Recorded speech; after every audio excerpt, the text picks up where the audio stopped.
We were incredibly successful. We went to the championship that very first year, and we lost. And I'll tell you, being bad sucks. Being really good and being this close to winning really, really hurts.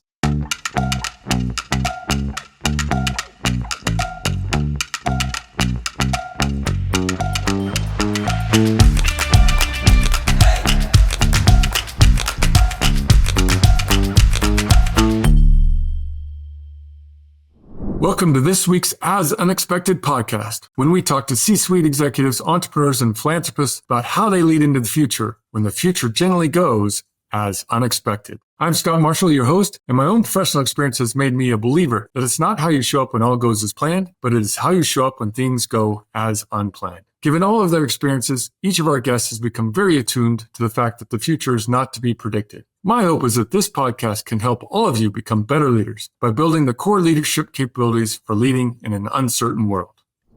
Hello, everybody. Welcome to another episode of As Unexpected Podcast. My guest today, I've gotten to know fairly well over the last year plus. I've actually had the honor of meeting in person with him a number of times, and he actually got me into a pro sports event just about 3 or 4 months ago, which was just an extraordinary experience.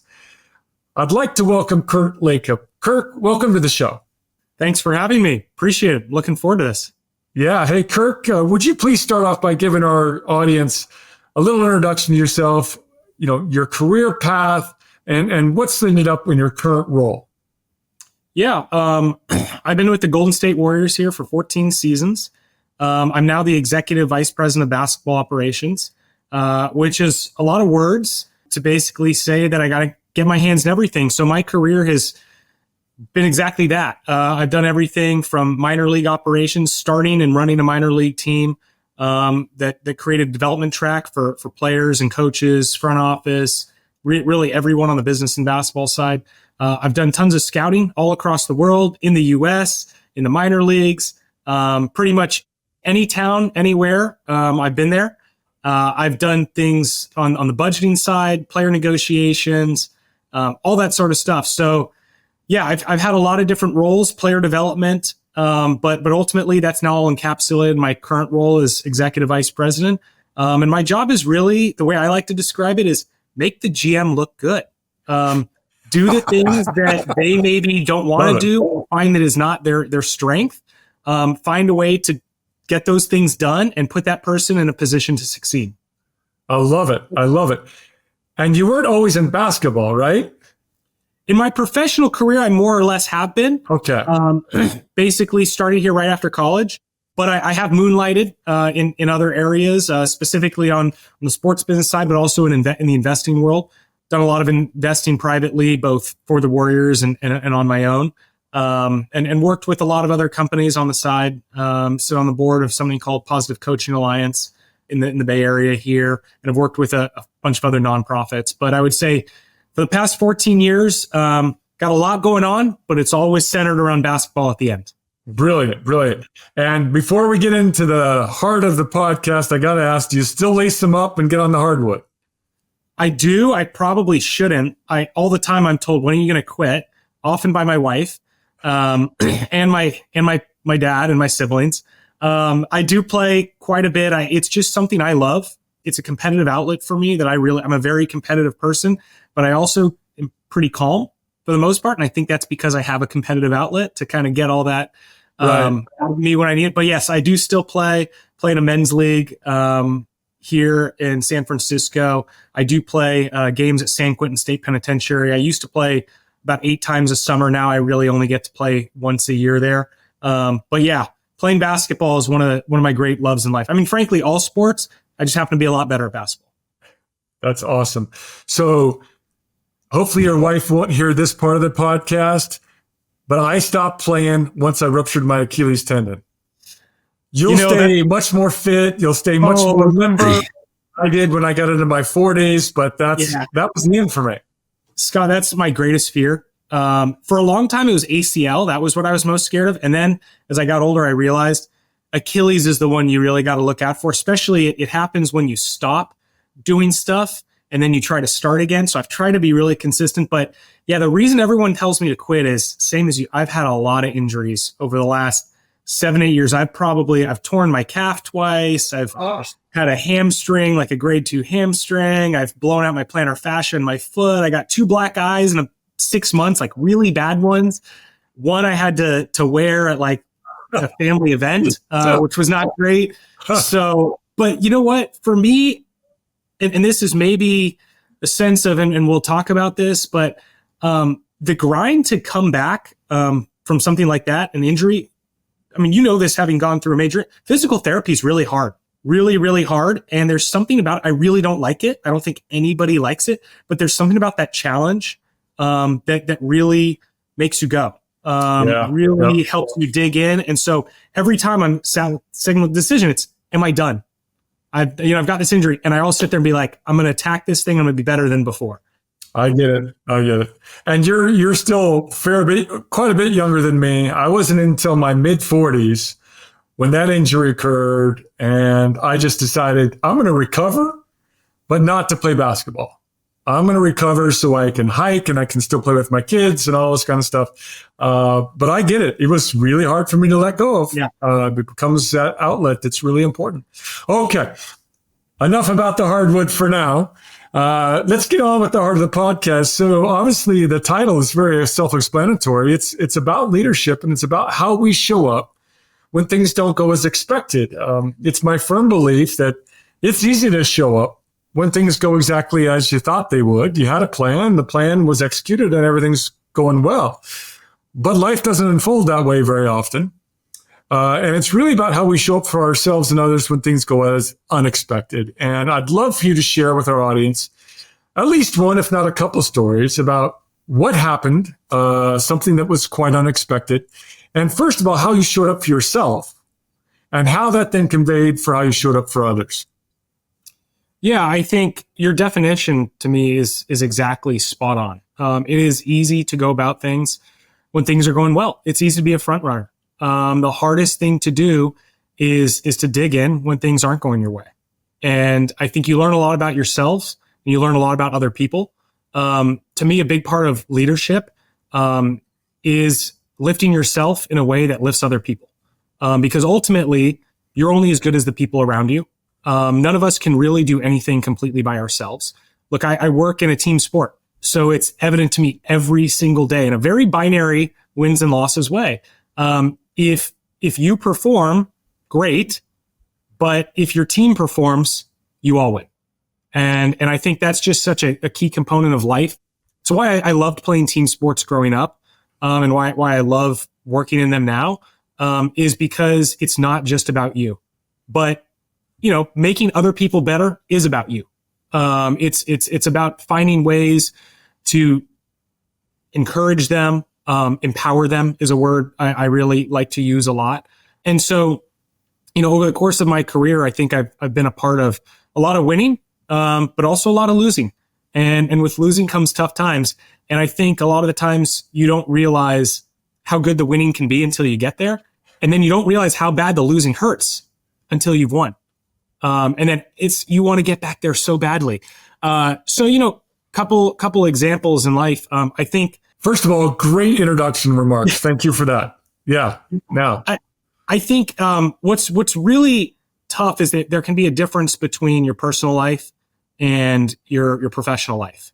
And it's easy to let the two intertwine in a way that's probably not fair to your family, and not fair to people at work. But I think you owe it to yourself. At the end of the day, like being in a good place personally, and having, frankly, I've always been told how you do anything is how you do everything. And so I view that, how I do things in my personal life really does affect the way I do things at work, even though I have to create some semblance of, a split between, I have to compartmentalize a little bit. I still approach everything, the same way. And so probably the hardest personal and professional challenge I've ever had. And this is very personal for me. But my mom was really sick, this was just over a year ago now. And I had to balance her in a state, where we were kind of counting down the clock. She had cancer for a number of years and it was starting to get worse. And I'm having to balance that with showing up to work every day in a place that really demands it. And I'm in a leadership role. And I think it's okay to be vulnerable. Yeah. In fact, it's important to be vulnerable. It's important that people see that you're human and understand. But to me, it was also important to my own ability to move forward, to show up every single day and to continue to do my job. And that actually helped me on the personal side as well. So, finding a way to balance both things and the emotional toll of trying to get a team to function during especially a really busy period for us, which is the draft and free agency. That's for the front office. That is the busiest time of year. That time, kind of end of June and into July, is the busiest possible time. It's a time where I tell my wife and I tell my kids, I'm like, look, I'm not going to be around as much. When I'm here, I'm going to be around as much as possible, but I got to be in the office. I got to travel. To balance that with wanting to be there I have 3 younger siblings, and I've always wanted to, show them a way to move forward, show them a way to be a leader. And so to have to balance those 2 things was probably the hardest. It's an incredibly hard personal thing to go through, and a very hard professional thing to want to give it my all there, to a team that we were really frustrated with the way the season had ended the year before. And so we really wanted to get the draft and then free agency right. And so going through that, I had to learn, I've always been good at compartmentalizing, but really compartmentalize in a way that was productive, making sure that I show up every single day with energy. I think that is actually something that you can control, is how much energy you have. In sports, we have the term an energy vampire. And that's someone who, walks into a room or walks into and they suck the energy out of the room. And it's hard to be around someone like that. But I got to tell you, what's really hard is waking up and knowing that things are not going your way, that your mom is maybe really sick and your siblings are really struggling with it. To wake up and know that first thing in the morning. Yeah, every morning. Every single morning. And to see text messages from people who are struggling and to say, you know what, I need to be there for myself, but I got to create some energy here because I got to be there for them. And then I got to be able to switch and I got to go into the office and I got to do this. But while I'm at the office, I got to be ready on a moment's notice to be ready for them again. So I think, to me, a lot of leadership in these kind of unexpected situations is about mind over matter. And a lot of that is, to me, it's like basketball. It's training. You can't just expect to go out and be a good shooter. Right? Yeah. You can't expect to go out and hit a golf ball well or throw a pitch well or catch a ball. You got to practice this stuff. You can't expect to be a good runner. I tried to do this. I tried to do some sort of running challenge, and it doesn't really work unless you practice. So I think I really focus on, I wake up every day and I just, the first thing I think about is how are we going to make this a good day? How are we going to be better today than we were yesterday? Can I ask you a question? Can I put 2 things together here that I want to explore a little further? So you talked about vulnerability, that people need to see you for who you are, that the illness of your mother did cause stress, and you can't pretend that it didn't. Can't pretend it's not happening. Can't pretend it's not happening. And you still need to compartmentalize. So how do you bring those 2 things together? Here's my authentic self. Yep. The personal stress being caused, and here's the work that needs to occur. So how do you put those together each day? That is the single hardest thing. And for me, a lot of it is, I've been accused of being a multitasker. And actually, I say that in a joking way, but I'm serious. It's actually my greatest strength and my greatest weakness, I think, is that I'm a heavy multitasker. And I've read the science. Multitasking doesn't really exist for humans. Right. You cannot do multiple things at once. So step one, it's I admit that what I strive to do and what I do is not actually doable. And so what multitasking really is rapid switching between things. And I think that's actually what helps me is it's almost like entropy. If I'm really doing a lot in one area, it actually helps amp me up for another area, and I can just switch really rapidly. So from a personal to professional standpoint, it's I got to be all in. I got to help on this. My siblings are, doing this. We're planning for this. Okay, boom. I got a lot going on. Let's use that energy. Boom. Okay, now we're in this scouting meeting. Let's talk about this for the next hour. and we're not done. When the hour's over, I'm not winding down. It's boom, right back to the next thing. And so I kind of use it as like an energy amplification back and forth. And then the best part about this to me is when I people ask like, do you struggle to sleep? Are you have too much going on? I'm like, no, this is the thing. When the day is on, I'm on and I'm exhausted every night. I am ready. At some point, I am ready to go to bed because I'm exhausted. I've given everything to that day that I can and that I set out to do. And I know that I'm good until I wake up the next morning, and then I'm going to do it again, and I'm going to do it even better than before. And, whatever I learned yesterday, whether it's in defeat or in victory, and there's obviously a million ways to define that in real life, you're going to apply that to the next day as a learning lesson and come out with even more energy the next day. And that's kind of the way I've always lived my life. I tend to be, I think, pretty optimistic about things, but also realistic. And so you asked me, how do you be vulnerable in something like that? The other personal situation I faced my whole career is I essentially work for my dad. It is not something I ever wanted to do, to be quite honest. I grew up, my dad was a very successful venture capitalist. And so I grew up in Silicon Valley as a son of a successful venture capitalist. And so there's a lot of pressure there. There's also, the way I look at it, a lot of opportunity. So there's, two sides to each coin. Of course, you can either look at something and say, wow, this is a lot of pressure, or feel bad about the situation you've been put in. Or my take was always, I should never let this get in the way, but I should never drop the ball either. I've been given an enormous opportunity, which means I need to work even harder. So I guess the long backstory here is my dad, as a family, we bought the Warriors in 2010. And I just graduated college, and I had all these other job opportunities I was exploring. And I just hadn't found the one that I wanted to commit to yet. And actually my dad and my mom both told me, like, why are you turning this job down? It's a great job. It's like, I don't know. They're like, this is not a good idea. So anyways, we buy this team, and I've not committed to a job yet. And when we buy it, my dad says, this is going to be great. Can't wait to do this together. And I looked at him, I said, what are you talking about? And he's like, we're going to do this together. And I said, no, we're not. You're going to do this. I'm going to go do something else. Right. And it's like, what is wrong with you? Like, this is your dream job, your dream team, your favorite sport, like everything rolled into one. You're being given this amazing opportunity, and you're going to turn it down? And I was like, yeah, I do not want to work for you. I don't want to work for my dad. I have other plans in life. And I think it took me about 3 months, and he's always been a great guide to me in so many ways, and he's challenged me. And he basically said, like, look, okay, you cannot do this. That's fine. That's your choice. But if it's something you really want to do, the reason better not be because I'm your dad. It better not be because you got a great opportunity and you felt bad about it. And that really stuck with me. And he said, now I want you to know, if you do a poor job, you're getting fired. And I didn't doubt him for a minute, knowing him. And so that to me was a big professional challenge. But I think further than that is the vulnerability to just admit, how you got an opportunity, where you come. So I never run from, I never try to my last name or whatever. I always tell people, they said, how do you get to where you, I said, well, worked really hard. I prepared middle school, high school. I always wanted to work in professional sports.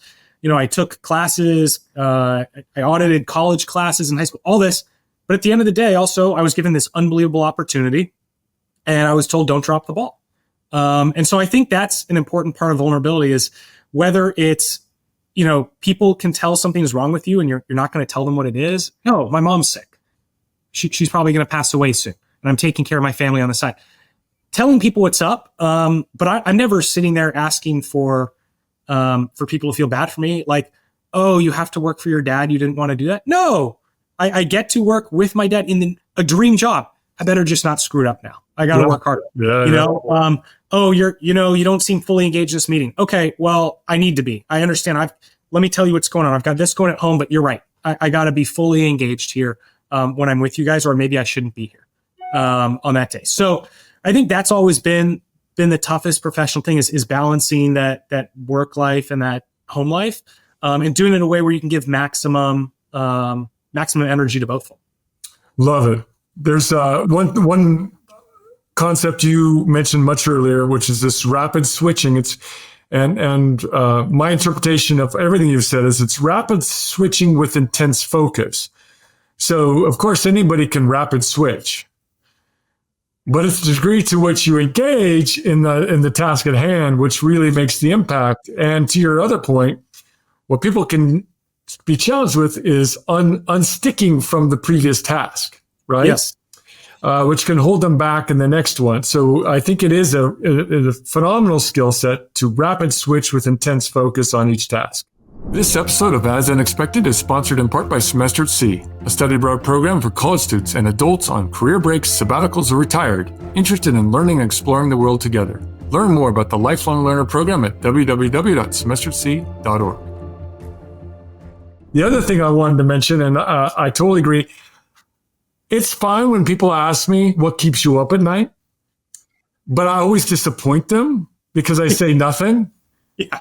I'm too exhausted by the end of the day. I get up early. I'm in the gym almost every morning. I'm in there before 5. I get a good workout. I mean, I'm not trying to be clearly not an Olympic athlete, but I'm just trying to stay in shape, right? But if I start my day that way, energy, outflow, show up with some good dopamine rush. And yeah, I tell you, by the time I turn the lights out, I'm done. Right? Because you gave it everything. You gave your work everything. You gave your family everything. And it's time to get some rest. Scott, I actually, what you do is what I strive to do, is to get up and start that day even earlier. And I actually think about it I try to work out every morning. And I work out at different times because I'm with you. It's that dopamine rush. And it's also a challenge. Like I view a workout not just as maintenance, but as a challenge every day. And there are absolutely days where I know I don't have it and I'm disappointed in myself. But I love, like, whether it's on the bike, like, this is the number I'm going to get to. If you're on a treadmill, this is the thing I'm going to do. I'm going to push myself to this day. I think that's the best. I agree with you. I feel the best the mornings after I've done that. And my dream is to be able to do it. You get up at like 5. Yeah. And I just go to bed too late. Yeah. It's not for everybody, but it's worked for me. I got to figure out what your secret is, because I need to find a way to get to bed earlier so I can wake up. I actually think I'd get more done if I was up earlier and had that rush, rather than trying to do things late at night when I'm kind of already at the end. Yeah, I'll tell you, it'll be a challenge because anything past 9 p.m. is super hard for me. It's a push. So I'm just going to tell you, there's a downside. Getting up at 4:30 in the morning means that 9:30 might as well be midnight. I've always said, and my wife thinks this is bad. Some people love sleep, and I enjoy being asleep, but I like being awake. I like doing things, and I really wish there was a way to just plug me in, like a phone or a car. I wish you could just charge me up in 3 hours. I could still do stuff while I was being charged or something. That would be my dream scenario. I love good sleep. It's not that I love sleeping. Yeah. I love good sleep. And I agree with you on that. So I want to transition here as we're moving on in the podcast. As I shared with you earlier today, one of my heroes, not just in the basketball world, but also his voice socially, politically, just a really thoughtful human being, and someone I grew up watching, again, in my generation, has a very concise, in my mind, profound statement he made a number of years ago. It goes like this. First of all, I'll give you the name, Kareem Abdul-Jabbar. Here's what he said. You can't win unless you learn how to lose. You can't win unless you learn how to lose. So in life, in work, how does that land with you? It is such a beautiful, powerful, simple statement. There's a reason he was known as the captain. He was, or is, just an immense figure, both in basketball and outside of basketball. He's one of the best basketball players of all time. And yet his career since he stopped playing is arguably just as impactful, if not more. And I've heard him speak a few times. I haven't had the pleasure of really getting to spend time with him, but he's got such a powerful voice. And what I think is so captured in that quote is he's just so thoughtful and yet concise. And I think that's a beautiful combo. So you can't win until you learn how to lose. I think what's great about that is it captures a little bit of this yin yang that's true in life, which is that like there is no good without bad. You know, if someone wins, especially in sports, it's very binary. Someone loses, and so I 100% agree with the statement because look, you can win a lot. You don't really know what it took to win, and it doesn't really feel the same unless you really know what it is to lose. And I think winning matters more once you've lost. And I mean that both emotionally, but I think intellectually it does too. Yeah. You learn things when things don't go your way. You learn how people around you operate. You learn how you operate. You learn the best ways for you to do things. You learn how to get better. I mean, we just talked about morning workouts. Like every time I don't hit a goal, I'm disappointed in myself. And I think that it's important to be disappointed in yourself because if you're not, you'd always think you're doing a great job. Yeah. Now, I don't think you should be disappointed in yourself all the time. Maybe there's, I know people who are like that even when they win, they're unhappy. And I think you should be happy when you win because it should ultimately be that seminal moment, that build up. And you and I talked earlier too about like recovery from rehab. That to me is you really learn like being able to run and jump again after not being able to do that for 6 months is a win that matters so much more because of the pain of going down, the pain of starting rehab, the pushing yourself, knowing you're not quite there until you are. And so I just think there's so much. I mean, I could go on and on about what this quote means. Yeah, I agree. I think it's so profound and so simple. But I absolutely love it. I love that it's Kareem.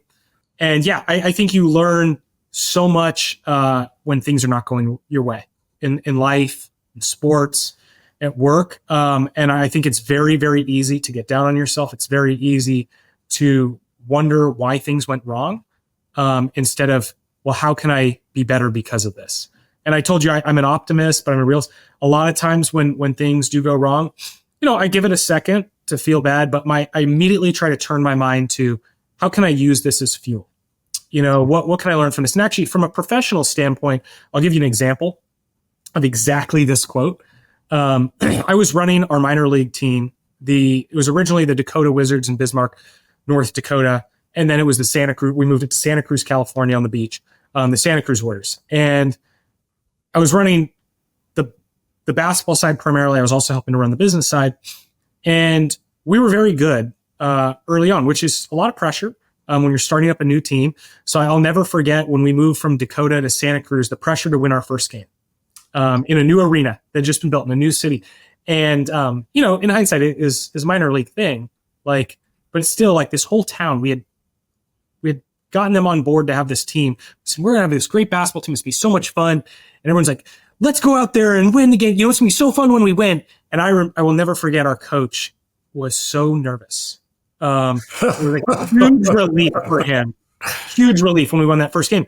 But we were incredibly successful. We went to the championship that very first year. Wow. And we lost. And I'll tell you, being bad sucks. Being really good and being this close to winning really, really hurts. Sure. And so we came back the next year and we said, we're going to be better. And we made it all the way back to the finals again. Our first 2 years in a new city, made back, and we lost again. Oh. And I will never forget that first year hurt. It hurt, but there was so much to be proud of. No one thought we were going to go that far in our first year. But the second year, there was a lot of pressure. I mean, we had done it once before. There were expectations, and everyone thought we thought we had the best team. And we lost to the Fort Wayne Mad Ants, and we lost in their building in Fort Wayne. So I'm in Fort Wayne, Indiana. I'm with our whole team, and the seconds are ticking down, and it's evident that we're going to lose. And what typically happens is when you lose and it's a championship game, what happens? The other team's coaches and players flood the floor. The confetti starts. They play music. Yeah. All that. Yeah. And the losing team, they disappear quickly. They go to their locker room, heads down. Yeah. It's really devastating as a player. But I told my staff, I said, guys, let the players have their thing. They're the ones who are on the court. This is really raw. I said, you guys come out here with me. I want you to watch something. So I had our head coach, our assistant coach, my assistant GM. I had them stay out on the corner of the floor with me. And we watched the celebration, the whole thing. I said, we are not leaving until this thing is over. We're going to watch the whole celebration. I want you guys to know what this looks like. Yeah. Because we might hear it from our locker room. We might see it on TV later. We might see a memo about it. And it'll hurt us to know they won. But I said, I want you guys to see what it's like to win. And I want it to hurt too. I want it to be visceral. I want this image seared in your mind, them dancing, because next year we're going to do that on our court and somebody else is going to be in that position. And I want you guys, every time we have a meeting, every time we have a practice, to think about this image and to picture yourself in it. And so we sat out there and we 20 minutes is a forever. Yeah, excruciating. People are whooping. There's confetti, there's speeches, the trophy presentation, all that. And we watched until the very end when the winning team started to finally walk off the court. And then we went back and met with our team and talked and flew back home. I don't know actually if that impacted them in the way it impacted me. I just wanted my guys around me. I wanted them to be there with me because we'd done everything together. So this wasn't just about me. And ultimately, I fired myself after that year as the GM. I mean, I say that jokingly. I wanted to put some other people. I had done it for 3 years, and I wanted to put some other people in a position to develop. And so I kind of worked with them as effectively the CEO, but they were the GMs. They were making all decisions. And we did. We won the next year. Wow. Third year. On our home floor. So 3 straight finals, we finally won. And for those who had been there the year before, I think it just felt even better. Having been that close, winning would have been great that first year, but having lost twice in a row and watched other people, it really made the victory that much sweeter. And to this day, I mean, look, it's a minor league championship, but it means so much to all those people, to myself. I've still got pictures from it. I love texting this group with a reminder once a year. It really does make it better. And the great part to me is once you've done it, man, you need it some more. Talking about dopamine rush, right? You need it more. And now you know how much pain there was and how much you had to do to get there. And you can keep pushing. You can go even further. Whatever you did last time was good. There's probably another level you can take this to. Yeah. Love it. This has been super fun. Thank you, Kirk, for taking the time today. Lots of great nuggets throughout this podcast. I've got lots of notes and mostly just an expression of gratitude. I really appreciate you taking the time today. And I know that our audience is going to benefit from listening in. So I hope to see you soon again. And good luck. Season's about to start. Thanks so much, Scott. It's always fun to get together. And I enjoy too, getting to talk about these sorts of things. And the prompts are always the most important thing. I can sit here and talk, but when you bring fire like Kareem Abdul-Jabbar quotes, that makes for a great discussion. All right. Well, I'm going to find some more for the next time we meet up. All right. Looking forward to it. Thank you.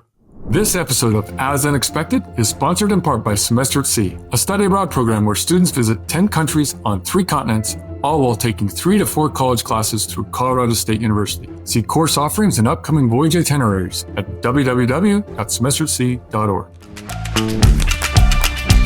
Thank you for joining this week's episode of the As Unexpected podcast. The viewpoints and opinions of featured guests do not necessarily represent those of the Institute for Shipboard Education or Semester at Sea. Hit the like button, share it with your colleagues, family, and friends, and remember, be curious, be compassionate, be courageous. That's what it takes to lead as unexpected.